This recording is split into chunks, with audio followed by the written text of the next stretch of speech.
Pessoal, vamos iniciar aqui uma sequência de vídeos, né, para estudar equilíbrio químico, tá? Bom, antes de começar já a falar sobre o equilíbrio químico, eu quero falar que esse assunto aqui, lá no livro do Harris, ele tá na página, capítulo 6, né? Capítulo 6, página 125. Essa aqui é a versão do Harris que tem na biblioteca, tá? Capinha preta aquela. É claro que vocês podem estudar química aquária aqui em outros livros, mas o melhor livro, digamos assim, o mais completo e didático, as duas coisas, eu acho que é o Harris, tá? Mas lá na biblioteca também tem o Skug de Química Analítica, que depois do Harris eu acho que o melhor é o Skug, mas não é melhor que o Harris, eu acho. Essa é a minha opinião, né? E depois tem outros ali que eu já acho inferior, assim, já não é tão completo, assim, digamos assim, como esses dois, né? Tem um pouco no Vogel de Química Analítica Qualitativa, né? Aquele livrinho amarelo ali, ele não é para a parte, digamos assim, ele tem a parte teórica da química analítica, né, qualitativa, mas é muito fraco, nossa, porque aquele livro é muito antigo. Só que a parte dele, que aquele livro é a Bíblia da Química, é a parte experimental, que seria para a gente usar na química analítica qualitativa experimental, né? Aí sim, aí a Bíblia da Química Analítica Qualitativa Experimental é aquele Vogelzinho capa amarela, que na capa é bem o nome da nossa disciplina, Química Analítica Qualitativa, certo? Só que aquilo é para a disciplina experimental, não para essa teórica. E aqui na teórica, então, só deixa eu rapidão falar, é que no livro, então, o assunto equilíbrio químico está no capítulo 6, só que no livro do Harris, ele, passar bem rápido aqui, ele fala, eu vou seguir mais ou menos a sequência do Harris aqui, ou em outras palavras, eu vou tentar explicar quase tudo que está no Harris.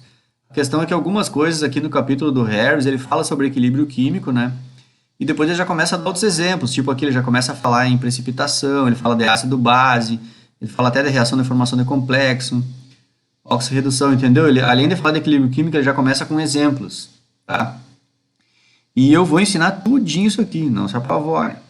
Mas agora, dentro desse primeiro assunto, o que eu montei na minha sequência dela? Eu montei uma sequência em que eu vou falar primeiro só sobre equilíbrio químico, de forma geral, assim, tá? Eu não vou especificar muito, tá? Por que eu não vou especificar muito? Porque eu até para vocês entenderem aqui qual é, que é a minha ideia dos vídeos e da minha divisão da minha disciplina, eu montei tipo, um cronograma aqui, uma espécie de mapa, e esse mapa eu botei um Você Está Aqui, que é igual quando tu tá perdido numa cidade turística, ou até num shopping tem isso, né? O cara se perde dentro de um shopping. Então, e aqui é a mesma coisa, vocês acharem que estão perdidos dentro da disciplina, assistindo esse playlist de vídeos sobre equilíbrio químico, a gente está nesse primeiro estudo aqui, ó, que a gente vai estudar equilíbrio químico de forma geral, tá? E depois, o nosso próximo playlist, olha só quantos playlists serão. Nosso próximo playlist vai ser estudar equilíbrio químico em sistema heterogêneo, que é quando a gente tem reação de precipitação. Se vocês forem ver lá no capítulo 6 do Harris, ele já dá uma passadinha sobre esse assunto aqui. Já fala um pouco aqui, tá? Mas aí então eu vou fazer um playlist separado. E depois terá um playlist separado para cada um desses quatro aqui também. Vai ter playlists sobre reações de ácido-base, playlists sobre reações de hidrólise, depois reações de complexação e por último mais um playlist sobre reações de oxirredução. Então serão 1, 2, 3, 4, 5 e contando com esse, 6 playlists que vão abranger todos os assuntos estudados aqui na Química Analítica Qualitativa, certo? 6 playlists, esse aqui é o primeiro. Por isso que ele tem um 01 no começo do nome do playlist aí, tá? Deixa eu ver se eu quero dizer alguma coisa aqui, acho que não, é isso daí, né? Depois, mais adiante, quando eu for falar dos outros, eu vou entrar em detalhes. Por enquanto, a gente está aqui, então. A gente vai começar o início da coisa. É o início do estudo sobre equilíbrio químico. Acho que eu não falei é que tudo isso aqui, na real, nós vamos sempre estar estudando equilíbrio químico aplicado a essas coisas que estão escritas nos quadros em azuis. Na real, é isso. E, na real, todos esses quadros em azuis, eles podem ser subdivididos em 2 quadros. Esse aqui é um sistema heterogêneo, porque a gente vai formar precipitados. A gente tem 2 fases lá no nosso sistema químico lá, né? No Becker lá, por exemplo, sabe? E aqui não, aqui já são sistemas homogêneos, mas aí dentro dos sistemas homogêneos a gente tem várias possibilidades de reação, né? Então é isso que, digamos assim, um mapa organizacional aqui da disciplina, tá? E também para vocês se situarem aí sobre o que, que é o playlist aqui. Bom, então vou voltar para o meu material aqui. Também esses materiais aqui estão todos lá no Siga, né? Vocês entram lá, pegam o material, esse PowerPoint aqui que eu vou usar, ele está lá no Siga. E eu fiz ele no sentido vertical aqui, porque isso aqui também todo mundo vocês imprimem já e usam como apostila na aula, né? Então acho que por isso que eu preferi fazer assim. Eu não fiz pensando tanto em apresentação, né? Mais como criar uma apostila, assim, um resumão. Bom, agora já que eu falei isso, me lembrei também. Esse meu material aqui no PowerPoint, na real, ele é um material que eu uso para dar aula, tipo, como é que eu vou dizer, para mim não esquecer de nada, né? Mas ele não é um livro, né, pessoal? Você não dá para ficar estudando por esse material que eu montei aqui. Isso aqui é digamos que seria um guia de estudo. Na real, é bom tu olhar esse material que eu montei e daí tu ir lá catar lá no Harris, por exemplo, onde é que estão essas coisas e estudar bem mais detalhado. Acho que essa é que é a ideia, entendeu? Por exemplo, se a minha ideia fosse fazer um livro igual o Harris, bom, aí é outro nível, né? Entendeu? Outro nível de trabalho também, né? E que dirá tentar fazer uma coisa melhor que o livro do Harris, que eu acho que é o melhor livro, pelo menos em português, assim, aqui é esse, né? E é um livro usado no mundo inteiro. Bom, então, é isso, né? Então, sabendo disso, isso aqui é meu material para dar aula e é um resumo, tá? O que a gente vai estudar de equilíbrio químico? Antes de eu falar especificamente no equilíbrio químico, eu quero dizer que aqui na química analítica, a gente trabalha, digamos assim, né, com mais ou menos esses tipos de reações aqui, ó. A gente faz reações de ionização, reação de neutralização, reações de formar complexo, reações de oxirredução, reações de formar precipitado. Acho até que eu esqueci de botar aqui um exemplo de hidrólise. Mas é que a ideia aqui não é eu explicar nada aqui, entendeu? Até nem vou entrar em detalhe aqui sobre essas reações, porque à medida em que o estudo avançar, a gente vai ver detalhadamente cada coisa dessas aqui. Isso aqui é só um exemplo, é só uma imagem inicial assim do meu material, né? Que até acho que ficou faltando de hidrólise aqui. Mas o que eu quero dizer com isso aqui é esses tipos de reações aqui é o que a gente mais vai usar para estudar equilíbrio químico, tá? Só que na real isso que a gente vai estudar para equilíbrio químico é para todas as reações da química, todas. Então, por exemplo, aqui na química analítica, a gente faz reações com moléculas orgânicas, assim, né? Existe também isso. Mas boa parte dos estudos aqui do ensino superior, a gente trabalha com reações inorgânicas. Mas também vocês vão ver um monte de ácido fraco lá, é tudo molécula orgânica, tá? Os indicadores, um monte de coisa vocês vão ver aí.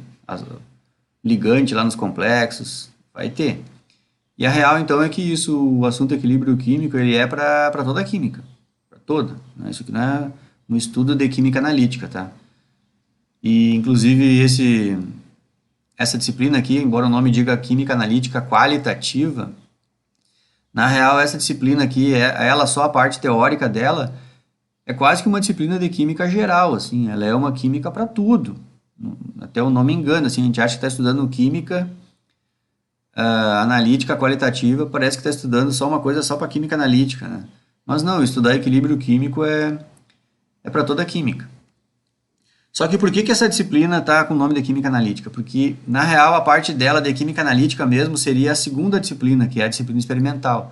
Aí, na verdade, a gente vai aplicar esses conhecimentos de equilíbrio químico, a gente já consegue dominar bastante o equilíbrio químico, e vocês vão ver que é baseado só no estudo disso daqui, que a gente consegue fazer a parte de análise qualitativa, né? Porque química analítica qualitativa quer dizer tu fazer uma análise química numa amostra, e tu determinar a presença ou não de um analito, de alguma substância que tu está desconfiado que tenha ou não tenha. Só que isso tu vai simplesmente dizer se tem ou não tem. Essa aqui é a química analítica qualitativa. A gente costuma dizer assim, eu fiz um teste lá e achei prata, sabe? Então tu tem uma amostra de água lá e tu identificou que tem prata. Só que tu só identificou isso, tem prata. Entendeu? Tu não identificou assim, ah, tem tanto de prata. Aí já é a química analítica quantitativa, que é uma disciplina na sequência, tá? Mas então na química analítica qualitativa, simplesmente para identificar ou não alguns elementos, o que mais o químico usa, na real, é isso, é brincar com o equilíbrio químico. A gente brinca com essas reações aqui, a gente consegue fazer elas nos dizer se lá na amostra tinha ou não aquela substância que a gente estava procurando. É por isso. Então aqui nessa disciplina aqui a gente vai só estudar a parte teórica disso. E a parte prática seria a próxima disciplina, que é a química analítica qualitativa experimental. Bom, então, dito isso, né, que é para que a gente estuda os equilíbrios químicos, né? Então, o que é o equilíbrio químico, então? Eu tentei resumir isso bem resumido. O equilíbrio químico está resumido tudinho nessa imagenzinha pequenininha aqui, ó, tá? Porque o que se refere ao equilíbrio químico? O equilíbrio químico é, na verdade, a gente entender que reagentes... Todo mundo sabe que uma reação química, né? Qual é o princípio de um fenômeno químico? Para a gente dizer que um fenômeno é químico, substâncias têm que reagirem e formar produtos, ou seja, átomos ou moléculas reagem e eles mudam, eles deixam de ser o que eram para se transformar em outras coisas. Então a gente teve uma mudança química, a gente teve uma mudança de formação química das coisas, sabe? Qual é a tua formulação química? Tu tinha duas coisas com determinada formulação química e elas reagiram entre elas e formaram outras coisas com outras formulações químicas. Na real é isso, a gente formou outras moléculas, tá? Então, as reações químicas a gente chama aquilo que reage para formar outra coisa, aquilo que reage a gente chama de reagentes, tá? E o que os reagentes reagem e se transformam em outras coisas, essas outras coisas a gente chama de produtos. Então, isso aqui são dois nomes usados na química, que a gente nunca se confunde, né? Quando eu falar reagente, eu estou falando das coisas que vão reagir. E se elas reagirem e formarem outras coisas, a gente não chama isso de outras coisas, entendeu? Eu estou usando aqui para ficar mais didático, né? Mas a gente chama isso de produtos. Então, a reação química sempre é reagentes reagindo entre eles e formando produtos. Vou fazer uma outra explicação aqui. Isso aqui vai ser para o resto da disciplina. Ó, eu costumo muito, não fui eu que inventei isso, né? Isso aqui já está nos livros, tudo que é livro ele usa essa didática aí, de normalmente fazer explicações genéricas. Então aqui, por exemplo, é um tipo de explicação genérica, né? Eu estou dizendo que a molécula A, entenderam? Isso aqui seria equivalente à molécula A reagindo com a molécula B e formando moléculas C e D. É um exemplo genérico de uma possível reação química, entenderam? Eu não poderia inventar de outro jeito aqui, não, mas eu resolvi fazer assim, tá? E essa letrinha A pequena antes aqui já é uma alusão, digamos assim, à estequiometria da reação. Será que é 1 mol dessa molécula para 2 dessa? Então para mim não dá nome aos bois, dizer que é 1 dessa e 2 dessa. Eu coloco números incógnitas aqui, eu deixo um A. O A pode ser 1, pode ser 2, entendeu? Então fica uma incógnita aqui também. Então além de ter uma incógnita, a letra A, que representa uma molécula, a letrinha A minúscula representa a estequiometria, ou seja, a quantidade de mol dessa molécula que vai reagir com a quantidade de mol dessa, entenderam? E a mesma lógica vale para o resto. O Czinho, então as letras minúsculas aqui simbolizam isso, a estequiometria da reação, digamos assim. E as letras maiúsculas simbolizam as moléculas. A gente já tem a molécula A com a molécula B formando a molécula C e a molécula D, tá? Bom, acho que eu vou fechar esse vídeo aqui, né, e seguir no próximo, parem.